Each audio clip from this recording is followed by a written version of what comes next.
اللهم صل على سيدنا مولانا محمد كما تحب وترضى له.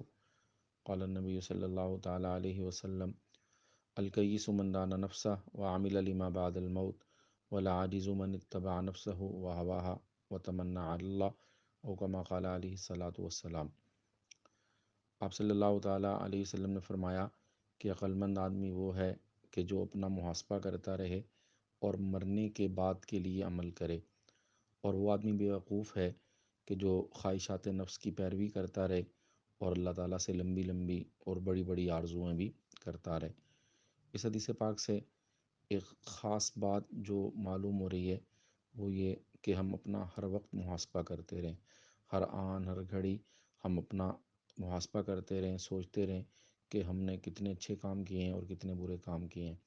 یاد رکھیں، جو تاجر اپنا محاسبہ کرتا ہے، اپنا آڈٹ کرتا ہے، حساب کتاب رکھتا ہے، اس کو پتہ ہوتا ہے کہ کتنا نفع ہوا کتنا نقصان ہوا، تو جو اس پہ نظر رکھے گا تو اس کا کاروبار پھلے گا پھولے گا۔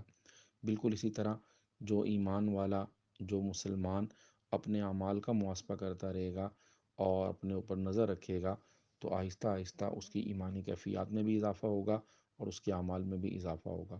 کسی نے خوبصورت بات کہی ہے: حاسبوا قبل ان تحاسبوا، کہ اس سے پہلے کہ تمہارا حساب کیا جائے اور اللہ کے حضور تمہیں حساب کتاب دینا پڑے، اپنا حساب خود کر لیں۔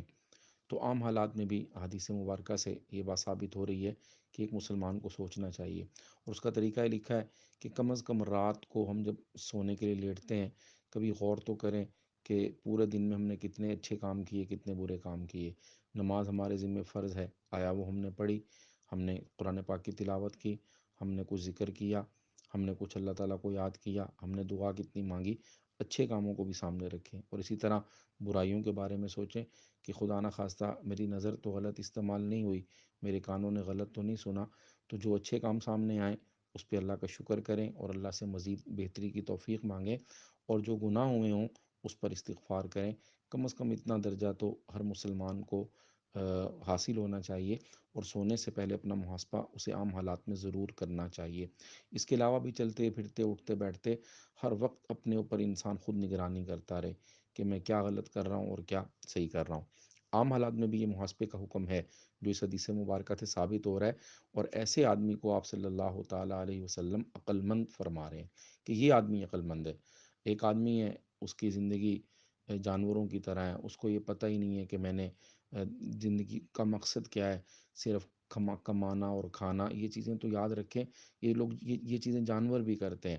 انسان کو اشرف المخلوقات جو اللہ نے بنایا وہ اسی لیے کہ وہ ایک ویژن کو لے کے جیتا ہے، اس کی زندگی کا کوئی مقصد ہوتا ہے، اس کی زندگی کا نصب العین ہوتا ہے۔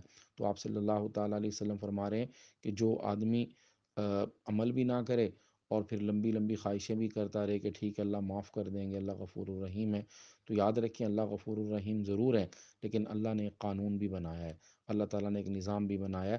اللہ فرما رہے ہیں: ام حسب الذین اجترحوا السیئات ان نجعلہم کالذین آمنوا وعملوا الصالحات سواء محیاہم ومماتہم، کہ ایک طرف وہ لوگ ہیں کہ جو میری مان کے چل رہے ہیں، اور ایک طرف وہ لوگ ہیں جو میرے نافرمان ہیں۔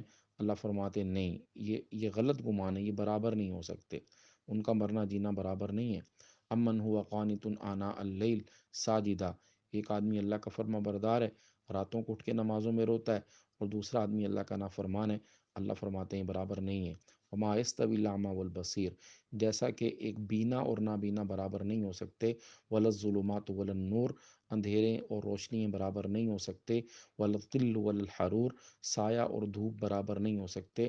بالکل اسی طرح ایک آدمی جو اللہ کی مان کے چل رہا ہے، ایک مرد جو نماز پڑھتا ہے حلال کھاتا ہے، اور دوسرا وہ جو معاذ اللہ حرام کھا رہا ہے، نماز بھی نہیں پڑھتا روزہ بھی نہیں رکھتا، ایک خاتون جو عفت والی پاک دامنی والی زندگی گزارتی ہے، پردہ کرتی ہے، اپنے گھر کے لوگوں کے حقوق کا خیال رکھتی ہے، اور دوسری وہ جو نہ پردے کی پابند ہے، جو نہ شرعی احکامات پہ چلتی ہے، تو یہ سب لوگ برابر نہیں ہو سکتے۔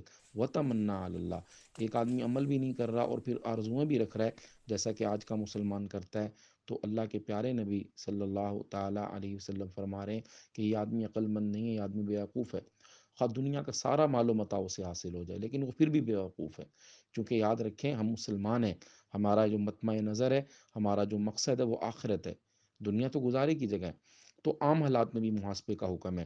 تو جو محاسبہ کرتا ہے، پیارے نبی صلی اللہ تعالیٰ علیہ وسلم فرما رہے ہیں یہ عقل مند ہے، جو نہیں کرتا اس کو بیوقوف فرما رہے ہیں۔ بالکل اسی طرح اب یہ رمضان کا مہینہ گزر رہا ہے، آج 26واں روزہ ہے، معذرت، آج 24واں روزہ ہے، اور آج کی جو رات ہے یہ بھی طاق رات ہے اور 25ویں رات ہے یہ۔ تو ہم اپنا اپنا محاسبہ کریں، میں خود اپنا محاسبہ کروں، باقی جو ہمارے احباب ہیں، ہماری مائیں بہنیں، ہمارے بھائی، ہر کوئی اپنا اپنا خود محاسبہ کرے کہ آیا کہ یہ جو رمضان اللہ نے ہمیں عطا فرمایا، جس رمضان کے لیے آپ صلی اللہ تعالیٰ علیہ وسلم دعا فرمایا کرتے تھے، روایات میں آتا ہے کہ آپ صلی اللہ تعالیٰ علیہ وسلم رجب کا چاند دیکھتے تو دعا کرتے، اللہم بارک لنا فی رجب و شعبان وبلغنا رمضان، کہ یا اللہ رجب میں بھی برکت دے، شعبان میں بھی برکت دے، اور ہمیں رمضان دیکھنا نصیب فرما۔ تو رمضان کوئی معمولی نعمت نہیں ہے، کوئی معمولی چیز نہیں ہے۔ تو ہم اپنا اپنا محاسبہ کریں، آج خدا را ہم میں سے ہر ایک سوچے کہ ہمارا رمضان کیسے گزرا۔ کیا رمضان میں ہم نے نمازوں کی پابندی کی؟ کیا رمضان میں ہم نے سارے گناہوں کو مکمل طور پہ چھوڑ دیا؟ کیا رمضان میں ہم نے اپنے دل کو کینے سے، بغض سے، حسد سے پاک کر لیا؟ کیا رمضان میں ہم نے غم گساری کی؟ کیا ہم نے رمضان میں غریبوں کا خیال رکھا؟ کیا ہم رمضان میں کسی غریب محتاج کے کام آئے؟ کیا رمضان میں ہم نے گناہ چھوڑے؟ تو یہ ہم اپنا اپنا محاسبہ خود کریں۔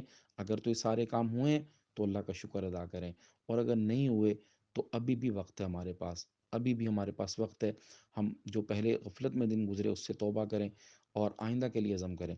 اچھا، اہل اللہ ایک بات فرماتے ہیں کہ رمضان میں جس کام کی پابندی کر لی جائے، اللہ رمضان کی برکت سے پورا سال وہ کرنے کی توفیق دیتے ہیں۔ اور اس کو یوں بھی کہا جاتا ہے کہ جس کا رمضان اچھا گزرے روحانی لحاظ سے اور دینی لحاظ سے، اس کا پورا سال اچھا گزرتا ہے، اور جس کا رمضان ہی کمزور ہو اس کا پورا سال بھی درست نہیں ہو سکتا۔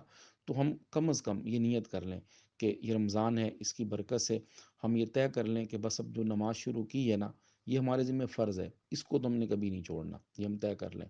ہم یہ طے کر لیں کہ یا اللہ رمضان کا مقصد تھا گناہوں کو چھوڑنا، ہم نیت کرتے ہیں کہ اب ہم گناہ نہیں کریں گے، ہم اللہ کے حضور آنسو بہائیں، اللہ کے حضور دعا کریں، اللہ کے سامنے اپنے آپ کو پیش کر دیں کہ یا اللہ ہم تیرے گناہ گار بندے ہیں، ہم کمزور ہیں، ہمیں آپ ہی نے گناہوں سے بچانا ہے، ہر طرف گناہوں کا ماحول ہے، گناہوں کی آگ لگی ہوئی ہے، یا اللہ آپ ہمیں بچا۔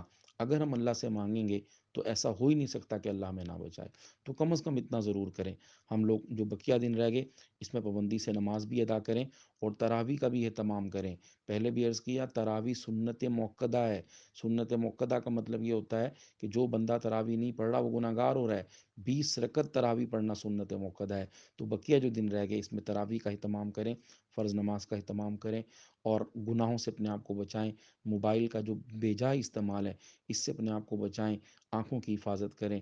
آج کل انتہائی افسوس کی بات ہے کہ ہماری افطاری اور سحری بھی ٹی وی کے سامنے گزر رہی ہوتی ہے، اور جو پروگرامز ہوتے ہیں وہ بظاہر دینی بھی ہوں، بہرحال ان کی ظلمت ہوتی ہے۔ تو اس لیے ہم اپنا جو بقیہ دن رہ گئے ہیں اس میں ہم حفاظت کریں، اور سب سے بڑی چیز جو اللہ سے مانگنے کی ہے وہ معافی مانگیں۔ تاخراتوں میں جو دعا آپ صلی اللہ تعالیٰ علیہ وسلم نے اما عائشہ صدیقہ رضی اللہ عنہ کو سکھائی ہے، اللہم انک عفو کریم، اس کا مطلب ہی ہے کہ یا اللہ آپ تو بہت زیادہ معاف کرنے والے ہیں، کریم، آپ بہت زیادہ سخی ہیں، اور ایسے سخی ہیں کہ جو بغیر استحقاق کے دیتے ہیں۔ عربی زبان میں کریم کہا ہی اس کو جاتا ہے جو بغیر استحقاق کے دیتا ہو۔ تو پھر مانگا کیا جا رہا ہے اتنی تعریف کے بعد؟ فاعف عنی، یا اللہ مجھے معاف کر دے، یا اللہ مجھے بخش دے، یا اللہ درگزر کا معاملہ فرما۔ تو لیلۃ القدر جس کے بارے میں فرمایا گیا کہ لیلۃ القدر خیر من الف شہر، کہ لیلۃ القدر 1000 راتوں سے بڑھ کر ہے، اس میں اللہ کے نبی صلی اللہ علیہ وسلم کیا مانگ رہے ہیں؟ معافی مانگ رہے ہیں۔ تو جس کو معافی مل گئی اس کا کام بن گیا۔ تو اللہ سے اس رات میں معافی مانگے، جو بقیہ دن رہ گئے ہیں ہم دیکھیں نیت نہیں ہے، اندر سے کھوٹے ہیں، پھر بھی دعا کر لیں کہ یا اللہ میں تو کمزور ہوں، ہمیں گناہوں سے بچا لے۔ اللہ تعالیٰ سے دعا ہے ہم سب کو مرنے سے پہلے مرنے کی تیاری کرنے کی توفیق نصیب فرمائے۔